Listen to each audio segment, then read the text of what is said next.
Joe Sampson made it to eTown. He's just been right down there in Denver all these years, and I don't know what the heck is wrong with us, but it took us a while.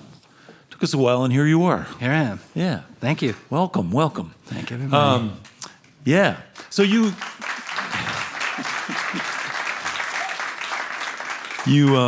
grew up in Connecticut, and was it a musical household? Did you have a bunch of records, or people play music in your house? No, actually, I had it was musical. My dad was a singer, and it was purely a cappella. We didn't really barely listen to. We had no instruments in our house.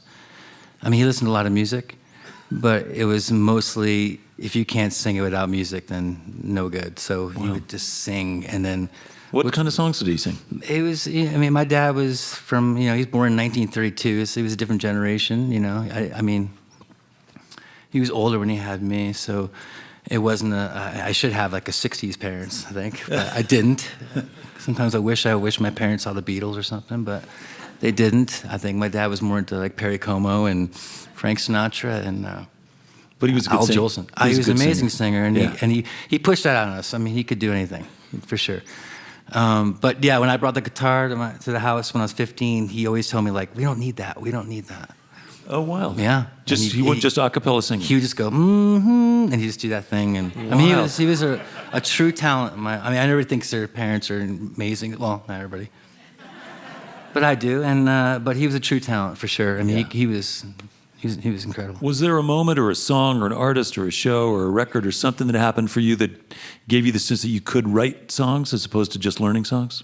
I feel like it was always in me to write songs. I don't remember learning when I first got the guitar. I wasn't learning covers. I just instantly was trying to write a song from day one. Yeah. Did you have musical sort of North Stars, some heroes that you were looking at? I was well. First, I had a friend who played guitar, and he taught me how to play guitar. Because his dad taught him how to play guitar, so it makes sense. But and your dad taught you how to sing, so of course you should fit together. The Beatles, yeah. Straight out, the Beatles are still now they're the best. I mean, it's like still number one thing in my life. Yeah. And that's wild. And I have older brothers, of course, and not of course, but of course the Beatles were involved in my older brothers. Yeah. Now. We had an artist on our show years ago who's a guy named Jeb Lloyd-Nichols who lives in London, and he's an American songwriter. He talked about I want to live in London. Yeah. For a while. It's possible.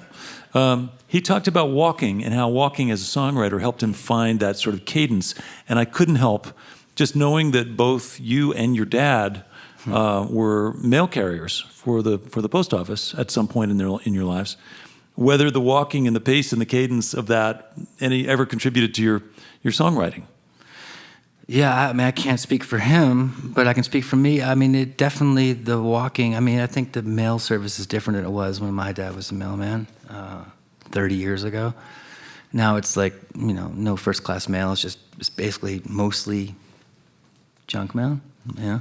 So I just walked a lot longer. But yeah, I think that I used to... for sure, if I was writing a song, I would work on lyrics, mostly lyrics, never just writing songs. I had the song probably written, just eking out lyrics. You'd have a groove and you'd listen to it in headphones or something like that? Mm-hmm. I listen to my own stuff on headphones. Yeah. Listening to my own stuff, constantly. Just listening to me. Yeah. You know how to turn me up. Turn me up. Yeah. Just listen to myself, and then I would come up with a lot of lyrics that way, actually, and if I figured it out. Did you get bitten by dogs? I got bit 3 times by dogs. Yeah. I have this romantic sense of what a letter carrier is like.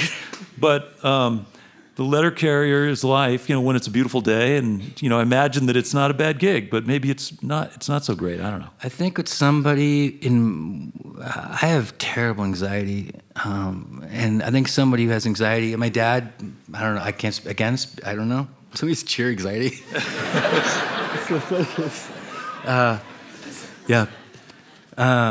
I think so yeah, I have a terrible anxiety. So therefore, I think the walking over and over again just kind of like got to my brain too much. I just overthought things. Yeah. I forgot where we were going on that question. It's okay. I think it's funny. Somebody cheer anxiety. Yeah. No, listen. I feel if you cheer it, anxiety to get mad and like, oh, I don't want to do this anymore. People actually like me now. Yeah. I think anxiety will get mad and go away. Yeah. Maybe that's what we gotta do. I think you're overthinking. Again, Just day job, night job. No. Just write songs and play them, and I think it's going to be okay. Just write songs, play them.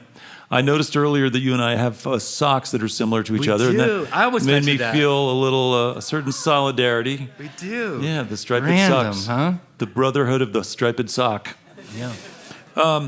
So listen, I know that you've got a record that you put out about 7 years ago. Can people get access to that? Is it available? I just re-put it on Spotify. It's called Kill Our Friends. Cheery. It's a long time. Well, Yeah. I mean, I mean, if you listen to it, it's not really. It's all tongue in cheek. Yeah. Okay. It's, I mean, I'm not gonna explain the song, but it's Yeah. tongue in cheek. Yeah. Okay. So that's and it's under your name and it's available on Spotify. It's now on Spotify. And you got another one in the hopper that's cooking along? I'm making one right now with my friend Pat Meese, and we're making one now, and we're actually thinking April, May. It should be done. Oh wow. And I Coming have a right bunch up. of local people that most people wouldn't know Yeah. that are on it. They're incredible. Yeah. Well, listen, I think it's great that you're coming out and being a little more public with your performances, and you're sharing your songs a little more. This And is my plan. Yeah, we got more to play. Let's get Yeah, to and you're it. gonna play it. We're gonna Okay. play with me. I think Let's I'm do playing it. one on my own. Then you guys are coming up. All right, we'll see what happens. Fantastic. Welcome back, if you would, to eTown, Joe Sampson.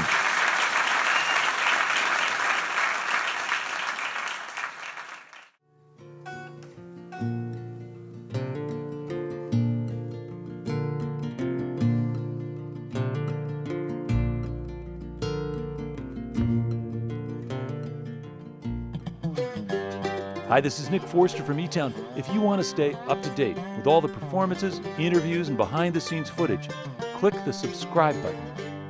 Thanks.